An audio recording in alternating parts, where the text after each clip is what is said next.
are you down for this? If you're in the mood, we can take it to the moon. Just like a movie scene, table for two. No need to be fair, I want you instead. Assalamualaikum.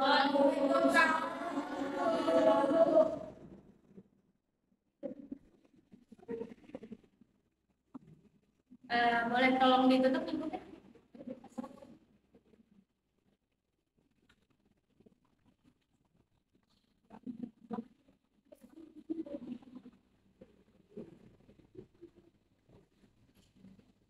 Ya, terima kasih ya.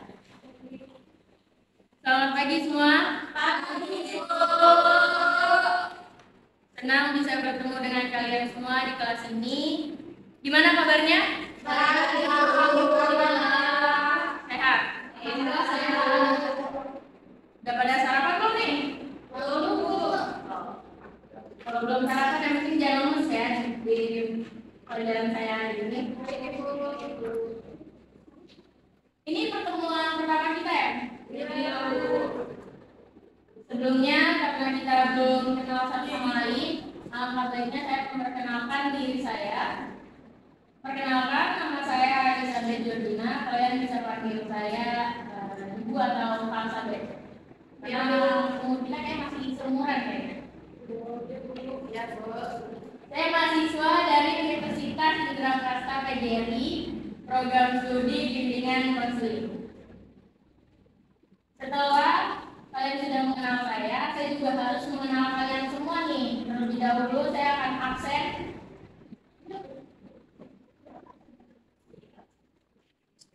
Karena kalian sudah mengenal saya juga harus mengenal kalian juga nih terlebih dahulu. Saya akan absen jika nanti nama yang sudah saya panggil tolong angkat tangannya biar saya bisa menghadirkan kalian di presensi saya. Kaisha Rondon. Kaisha, nama panggilannya apa nih kan? Cinta Cintarani. Ibu, kamu nama panggilannya apa? Dari kamu senang? Ibu, nama panggilannya? Jena. Yuda Sarah. Ibu, nama panggilannya? Arwi. Yulianti. Nama panggilannya? Yuri. Hanifah Nur Najia. Hadir. Nama panggilannya Ipa. Najwa Samarina. Hadir, Bu. Nama panggilannya Agustian Haji Prabowo. Hadir, Bu. Nama panggilannya? Kamu menyalonkan juga buat negara? Enggak. Tahu enggak?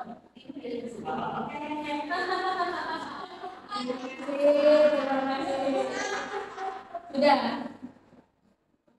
Minta Desriani. Oh, Desriana. Panggilannya? Nika. Hanum Salsabila. Nama panggilannya? Ini masuk semua apa ada yang gimana? Masuk semua. Rajin ya. Thanks.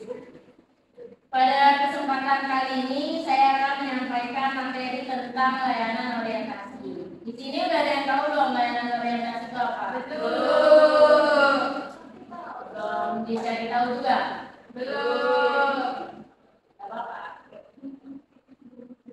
Oke, karena di sini belum pada tahu, di sini saya bantu jelaskan secara ringkas. Jadi layanan orientasi adalah layanan bimbingan yang dilakukan untuk memperkenalkan lingkungan baru yang akan dimasuki, dan tujuan layanan orientasi adalah membantu kalian agar dapat segera menyesuaikan diri dengan tuntutan-tuntutan yang berlaku pada situasi yang baru. Ibu mempunyai contoh gambaran seperti dengan melalui pengenalan latihan lembaga kerja. Saya akan membahas satu judul topik yang berjudul tadi yang saya sebutkan, pengenalan latihan lembaga kerja. Proses yang dilakukan pada pengenalan latihan kerja seperti persiapan, penjadwalan, sambutan, prestasi materi, lembaga kerja, pengenalan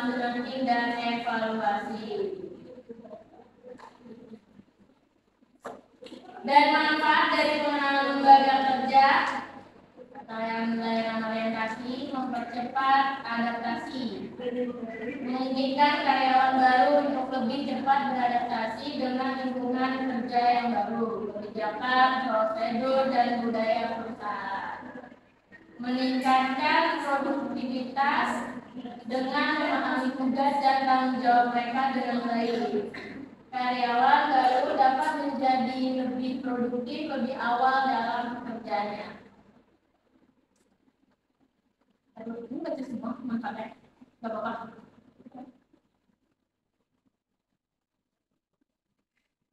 Meningkatkan retensi karyawan. Karyawan yang merasa didukung dan dipersiapkan dengan baik cenderung lebih puas dengan pekerjaan mereka dan lebih cenderung bertahan dalam organisasi. Juga ada menguatkan budaya perusahaan, memperkenalkan karyawan baru pada nilai-nilai, norma dan budaya perusahaan membantu dalam membangun kesamaan, pemahaman, dan komitmen terhadap visi dan misi organisasi tersebut. Kemudian ada juga untuk meningkatkan hubungan tim melalui interaksi awal dengan anggota tim kerja mereka. Karyawan baru dapat membangun hubungan yang kuat dan kolaboratif yang dapat meningkatkan kinerja tim secara keseluruhan. Dan yang terakhir manfaatnya adalah mengurangi kesalahan dan konflik. Dengan memahami kebijakan dan prosedur perusahaan dengan baik, karyawan baru dapat mengurangi kesalahan dan konflik yang mungkin terjadi dalam lingkungan kerja tersebut. Kemudian, nanti pada saat kegiatan ini berlangsung, saya harap kalian memperhatikan dengan seksama dan tidak ribut sendiri. Dan juga tidak ada pertanyaan atau ingin memberikan pernyataan hendak dilakukannya dengan secara bergantian. Jadi jangan ribut ya, ada dari kakak-kakak semua. Dan agar kelasnya semakin konstruktif dan belajar yang efektif, saya akan sebutkan tata cara dalam belajar kita hari ini. Kalian dapat menyimak apa yang sudah saya sampaikan. Perhatikan saat saya menjelaskan materi, catat poin-poinnya, dan ajukan pertanyaan jika ada yang belum paham. Baik itu kedepannya nanti akan ada sesi drama atau penyampaian materi lebih mendalam dari saya melalui workshop. Sebelum memulai supaya kegiatan ini berjalan dengan baik, kita mulai dengan membaca doa. Ketua kelasnya siapa di sini? Pak boleh dipimpin doanya nih Pak. Ibu, sebelum melakukan kegiatan, alangkah baiknya kita membaca doa menurut baca yang masing-masing. Berdoa dimulai.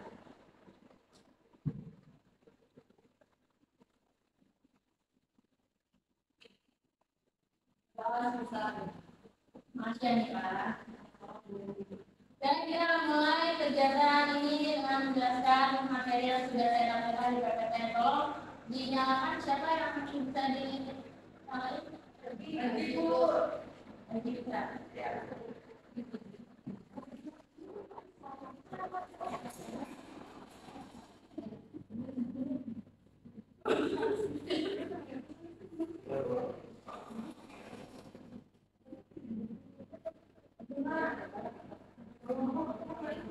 Bisa tolong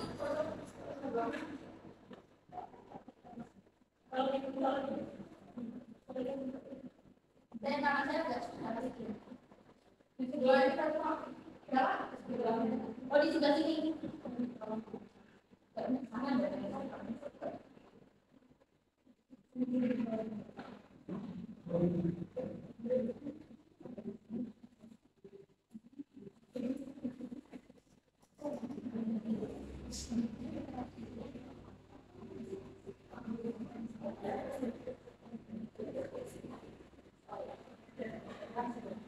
Masih ya.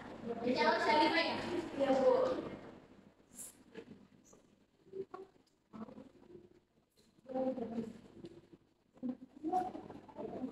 Baik, saya akan menjelaskan beberapa materi yang ada di dalam PPT. Nanti tolong dibantu yang ingin membaca tolong dibaca ya. Baik Bu.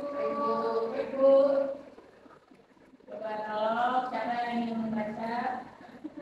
Baik Bu. Ya boleh.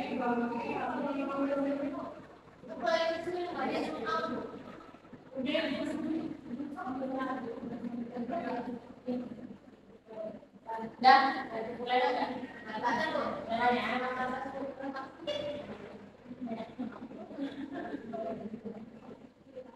Ini.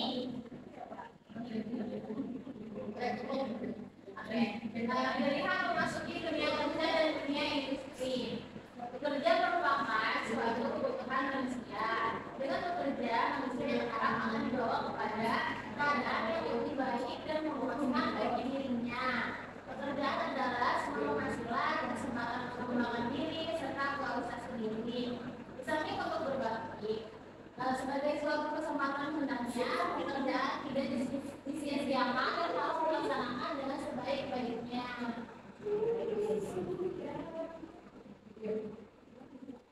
Ya, sebagai suatu kesempatan hendaknya pekerjaan ulang. Setiap manusia diberi bekal dan kemampuan yang berbeda. Begitu juga dengan pekerjaan, terdapat berbagai macam pekerjaan yang menyerap waktu, pikiran, dan tenaga. Sebagai imbalannya, orang yang bekerja mempunyai hak balas karya atau penghasilan. Akan tetapi, bekerja bukan hanya untuk mencari uang, harta, dan kekayaan. Kamar mandi boleh silakan. Isi ya apa-apa.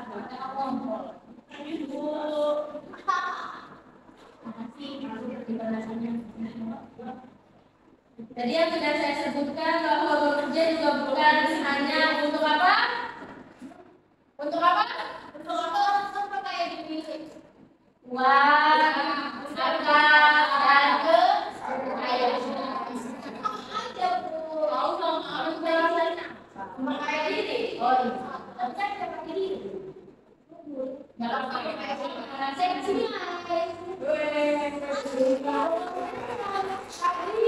ingat sama apa yang saya bahas. Saya kasih poin. Yang lainnya lagi yang berduit juga Bu. Bantuin doang juga, kamu salah.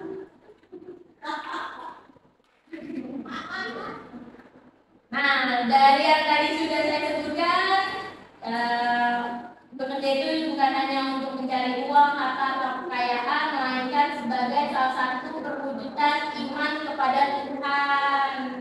Nah, oke. Lanjut ya. Masih mau lanjut kan nih? Kasihan belum ada sarapan. Juga loh. Masih. Baik, siapa mau baca? Boleh. Sulit, kamu sulit. Ya, halo. Oke, gitu. Tahap penanganan pekerjaan adalah mencari lowongan kerja. Yang satu adalah mendaftarkan diri ke Departemen Tenaga Kerja sebagai calon pencari kerja. Yang kedua, mengajak orang atau kerja lain yang membuat lowongan kerja. Dan yang B itu ada mengikuti tes atau seleksi. Yang pertama ada seleksi administratif, yang kedua ada seleksi akademis, ketiga psikotes, keempat ada wawancara, kelima seleksi kesehatan. Baik, terima kasih Anu.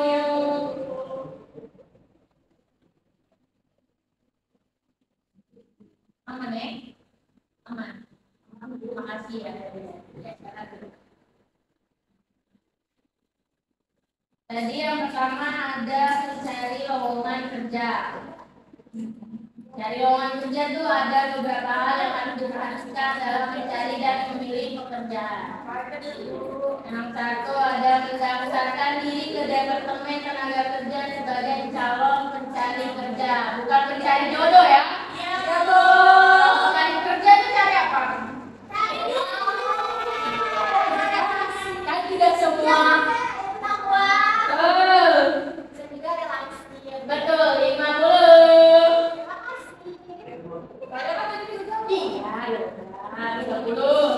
Iya, 30. Habis itu membaca koran atau majalah yang memuat lowongan kerja. Yuda kenapa? Mual? Aku kayaknya lupa. Oh, apa aman? Oh iya ya. Kita hanya sebentar dulu kok, ya. Oke, siap.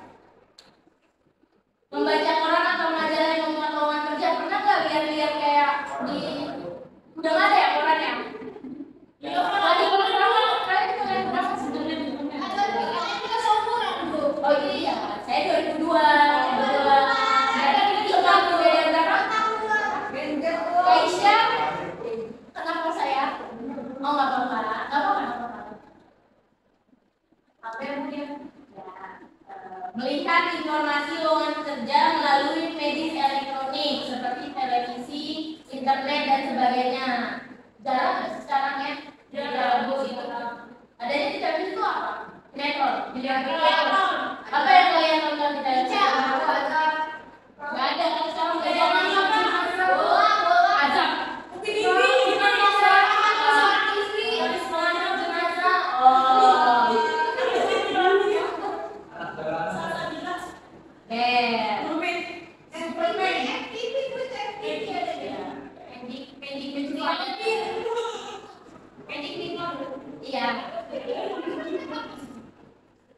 Yang B ada mengikuti tes atau seleksi.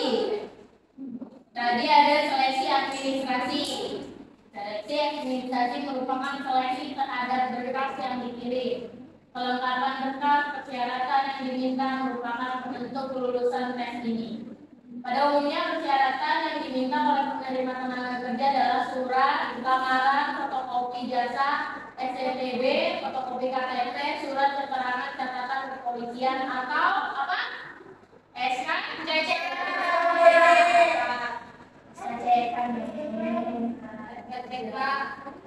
Pasu foto ukuran 3x4 atau 4x6 dan daftar riwayat hidup. Ya Bu, atau CV. Kalian udah pernah belum? Enggak.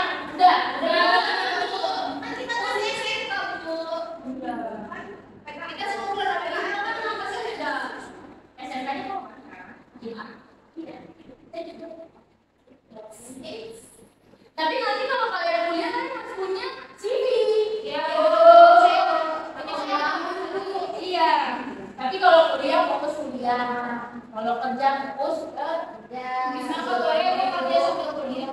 Ada kerjanya kalau mau pengacara. Tahu pengacara? Mau pengacara sampai. Ya, tadi siapa Nipel ya? 50. Yang kedua adalah seleksi akademis. Apa itu? Apanya itu? Kira. Merupakan seleksi yang berhubungan dengan penalaran kemampuan belajar. Biasanya tes ini bersifat tertulis. Materi tes umumnya dalam bahasa bidang bahasa Indonesia, bahasa Inggris, dan pengetahuan umum. Oh, nanti kalian kalau kuliah itu mana? Bimbingan nih. Semua nih semua. Bimbingan yang kayak apa? Dokter gigi Bu. Oh iya, cakep. Saya udah jadi perawat. Oh, kamu tadi. Kira kan? Udah mana? Kalau akan jadi kayak ibu BK. Tadi kita buat kamu ya.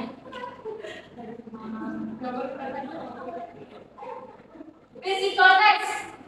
Ada nama sekarang? Tidak tahu. Tes kemampuan secara keseluruhan yang dilaksanakan untuk mengetahui seberapa besar kesesuaian antara pekerjaan dengan kepribadian pelamar kerja. Tes ini meliputi tes bakat, minat, kecepatan dan ketelitian kerja, dan juga sikap kerja. Ada tes wawancara juga. Setelah mengalami beberapa kali seleksi, pihak pencari tenaga kerja biasanya memanggil para pelamar yang memenuhi kriteria penilaian untuk mengikuti wawancara. Datanya apa tuh namanya? Ini interview. Cakep. Berapa siapa namanya? 100. Kok harus 50? Ya, tadi soalnya dia bisa jawab langsung. Ya,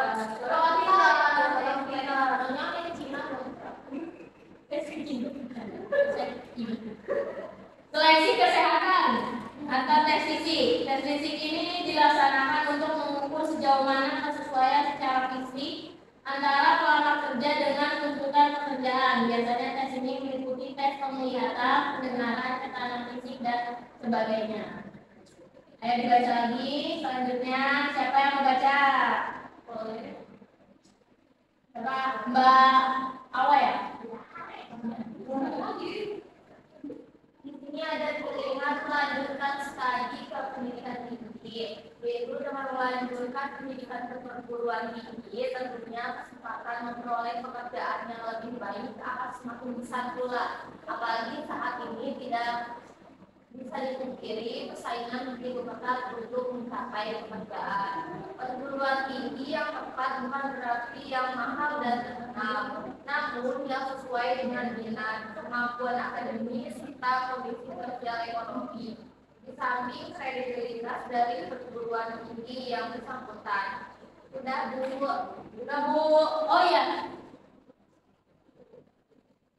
tadi yang bersangkutan hal yang harus diperhatikan untuk studi lanjut, ditemukan berbagai informasi yang harus dipertimbangkan dalam studi lanjut. Di antaranya ada status dan akreditasi perguruan tinggi. Dilihat dari statusnya.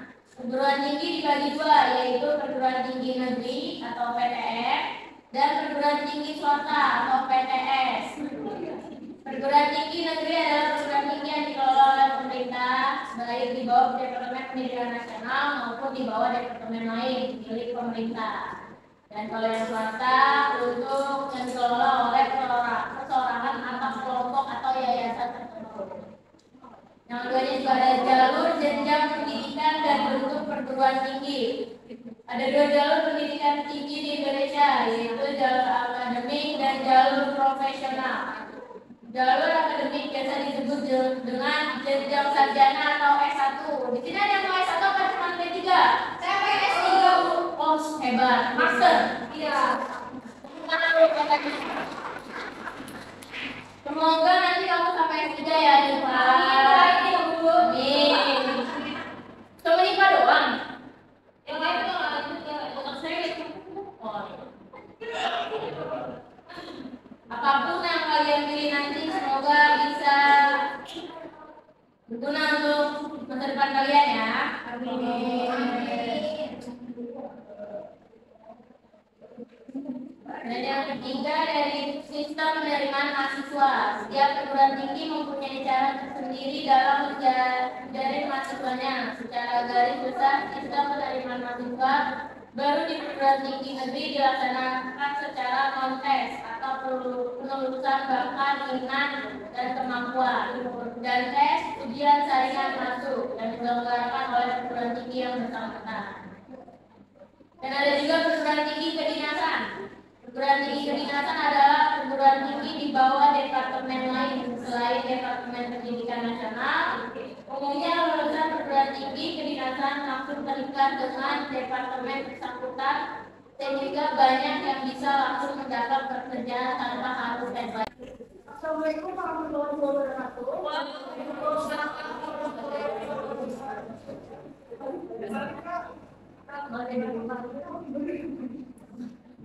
Bangga hati menjadi kami, bangga hati menjadi komunitas kami sastra. Kami dari komunitas kami sastra ingin mensosialisasikan cita karya kami dengan tema mencari rupiah.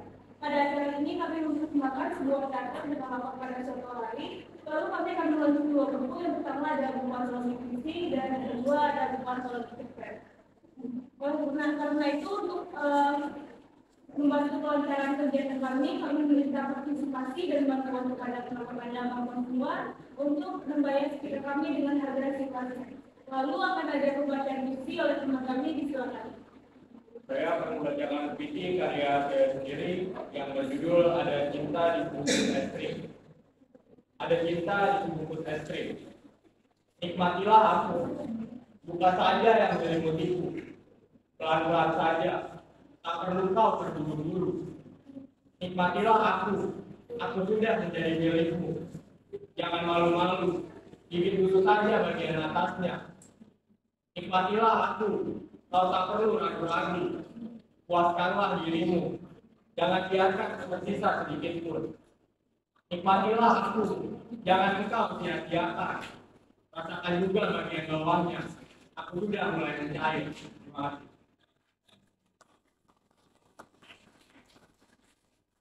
Untuk tanggal penugasan dan hari penugasan kita akan penugasan tanggal 24 Mei di gedung BAK Timur. Minggu ini kita udah memasuki sisa 2, jadi harga sudah ide.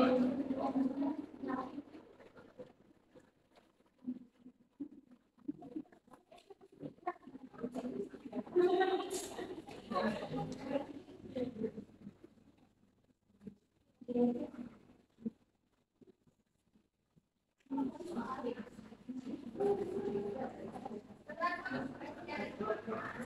saya jelaskan kenapa kami mengangkat tema utopia. Jadi di sini kami menghayal atau mendambakan suatu negara yang bebas dari politik, dinasti politik, kesenjangan sosial, dan terutama di Jakarta sendiri adalah kemungkinan. Jadi di sini kami menghayal bagaimana sih Jakarta ketika tidak ada permasalahan di dalamnya. Namun sayangnya kita gagal untuk mendapatkan utopia. Kita tetap berada di keadaan distopia, kebalikan dari utopia. Untuk masyarakat dan bapak yang masih penasaran tentang utopia, boleh langsung dibeli saja buku kita, buku atau buku pen atau buku atau buku.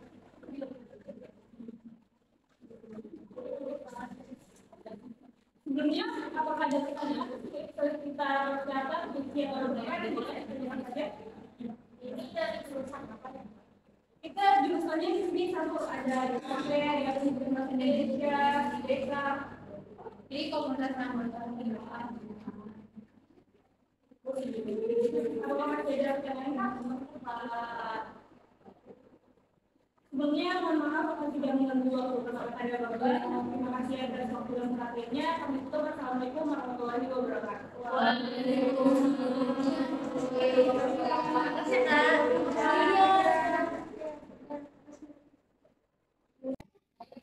Tadi dari yang pilihan memasuki kehidupan keluarga.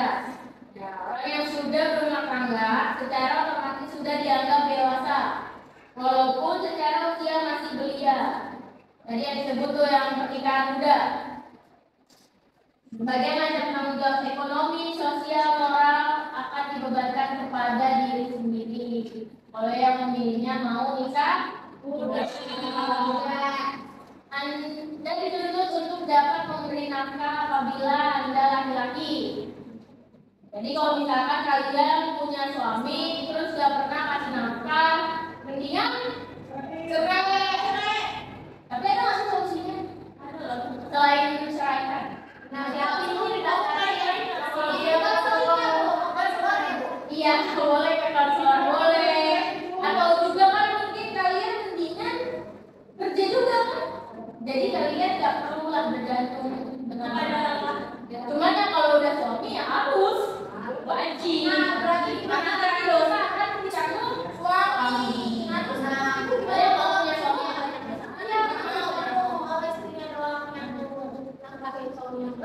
ya nggak boleh kan dari awal pacaran kamu udah biasa nafkahin kali. Betul. Oh aku mengalami.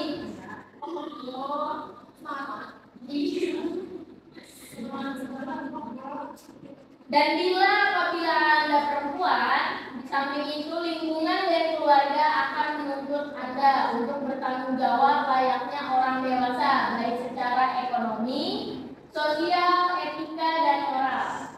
Sekiranya Anda setelah lulus SMK memutuskan untuk menikah, harus diperhatikan secara matang karena sangat akan membesarkan diri kalian sendiri. Karena pernikahan di usia dini umumnya mengalami banyak hambatan dan tantangan. Paham?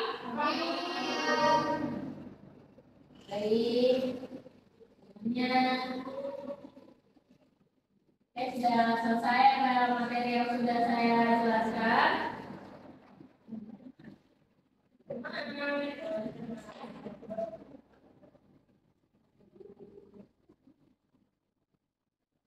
Oke, kita masuk ke sesi tanya jawab.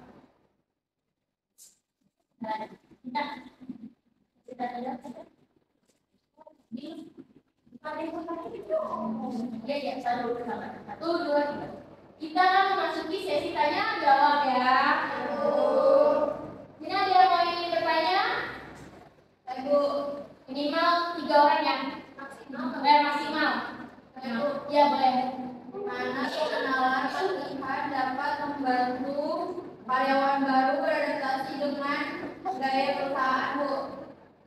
Saya catat dulu. Yang kedua, ada lagi? Maksimal 3 orang ya? Yang banyak. Bu, siapa namanya? Jadi kamu namanya Cinta. Oh iya, Hanifah.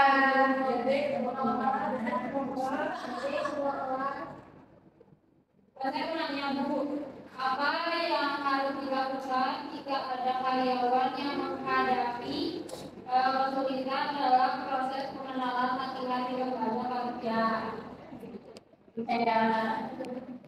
Satu lagi, Oh saya Bu, yang lain-lainnya Hanum ya? Silakan Hanum.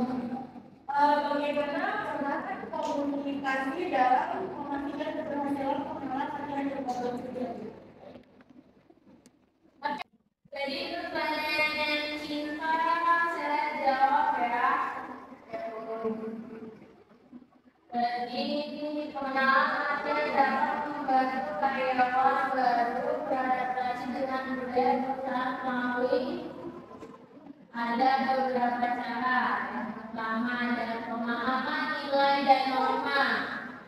Dengan mengenalkan nilai-nilai dan norma budaya perusahaan selama sesi pengenalan, karyawan baru dapat memahami apa yang dihargai dan diharapkan oleh perusahaan. Yang kedua adalah interaksi dengan sesama karyawan. Melalui kegiatan pengenalan latihan, karyawan baru memiliki kesempatan untuk berinteraksi dengan sesama karyawan yang sudah berpengalaman. Yang ketiga ada pelatihan keterampilan soft. Pengenalan latihan seringkali mencakup pelatihan keterampilan soft seperti komunikasi, kerja tim, dan kepemimpinan yang sesuai dengan budaya perusahaan. Dan tadi pertanyaan yang kedua oleh Hanifah ya, Hanifah. Ini Bu.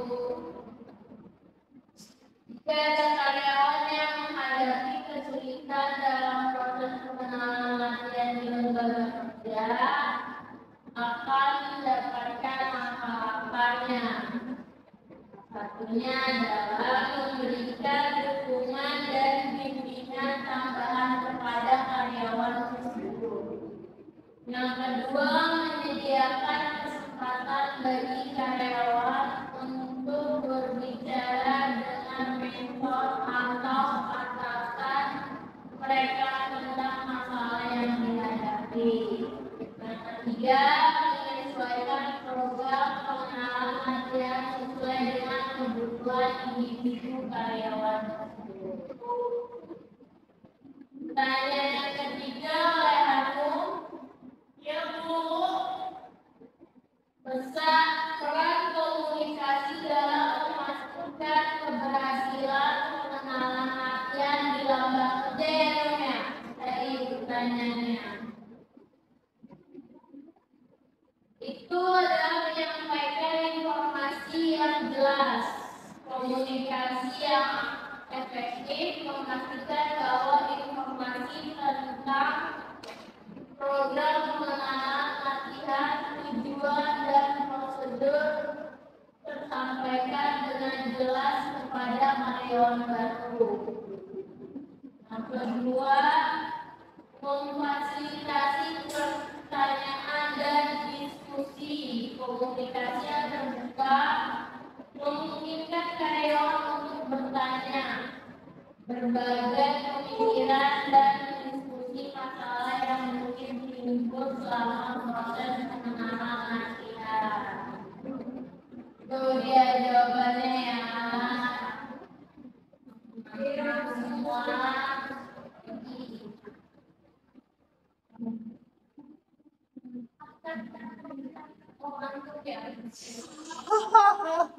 yang mana Wak? Yang garis belum yang kotak? ini pausa dulu. Oh yang mana?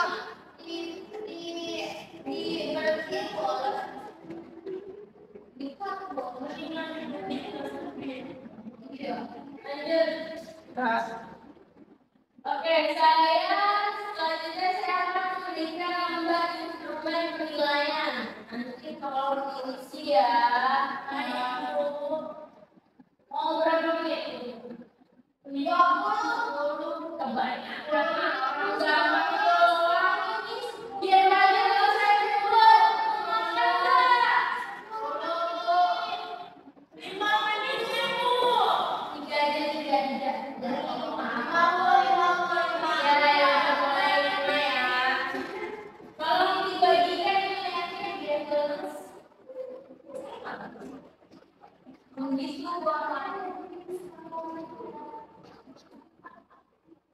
Jadi berapa 5 menit ya? Ya Bu.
Jangan pada bercanda ini, kerjain yuk.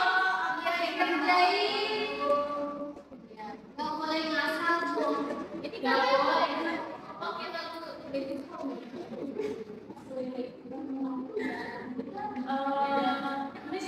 boleh kasih slide atas nggak? Ibu berarti boleh dikasih nama ya Bu ya? Ya, dikasih nama ya di sampingnya. Ini slide atas boleh Bu. Yang mana? Yang mana bilang stop? Yang bilang stop. Stop. Oh, udah. Stop, stop, stop. Stop.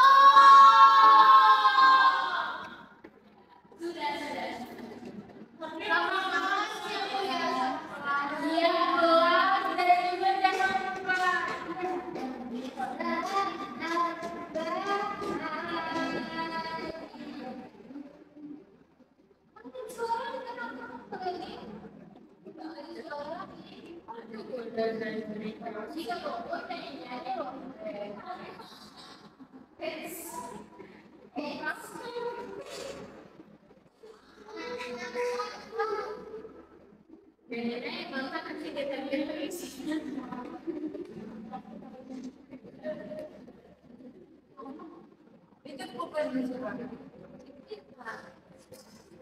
Syarifah lagi si Syarifah.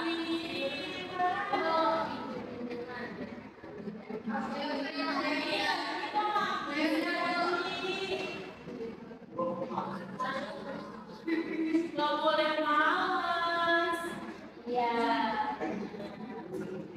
Ada pertanyaan? Paham semua? Jadi yang udah dijelaskan dicatat enggak? Dicatat ini kan nggak tahu namanya. Iya. Kalau juga ada nama provinsi. Kamu nggak nggak apa-apa. Nggak perlu ya. Nggak usah satu. Cukup.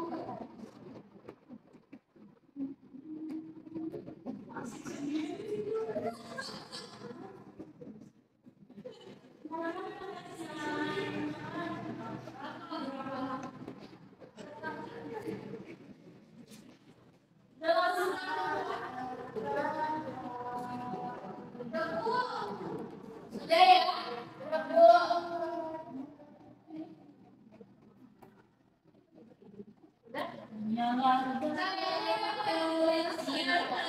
Terima kasih Hanifah inisiatifnya.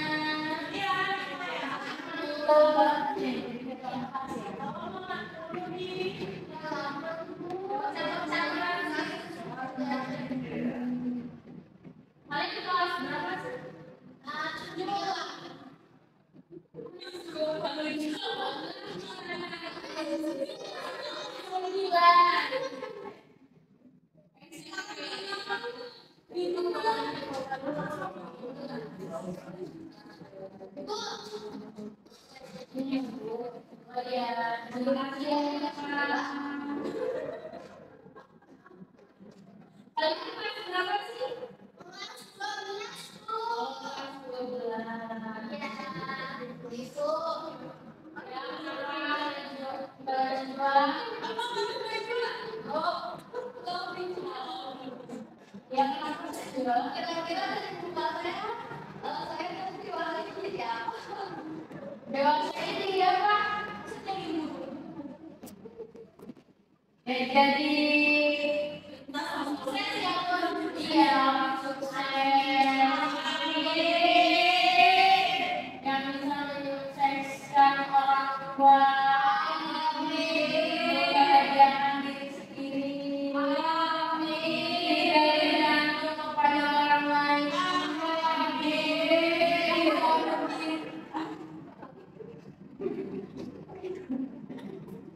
Ya udah ya. Pokoknya apapun yang kalian jalani nanti semoga bisa menjadi kebaikan kepada kalian. Baik, tidak ada pertanyaan lagi?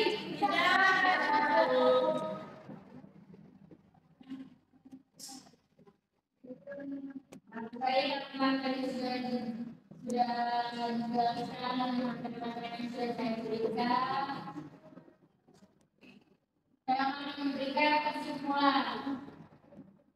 Kesimpulan yang saya tidak melihat lembaga kerja pada layanan orientasi adalah bahwa itu adalah hak krusial dalam mempersiapkan karyawan baru untuk sukses dalam lingkungan kerja. Dengan memberikan informasi yang jelas tentang kebijakan, prosedur, dan gaya perusahaan, serta memberikan pemahaman tentang tugas dan tanggung jawab, organisasi dapat membantu karyawan baru beradaptasi lebih cepat dan menjadi produktif lebih awal. Orientasi yang efektif juga dapat meningkatkan retensi karyawan dan memperkuat budaya perusahaan yang positif. Semoga nanti kalian bekerja di tempat-tempat yang kalian inginkan dan mendapatkan lingkungan yang positif semua ya. Selesai kelas saya hari ini. Semoga kita cukup dengan baca doa. Boleh ikhlas silakan. Sebelum mengakhiri acara, sebelum mengakhiri kegiatan hari ini, alangkah baiknya kita berdoa menurut kepercayaan masing-masing. Berdoa dimulai.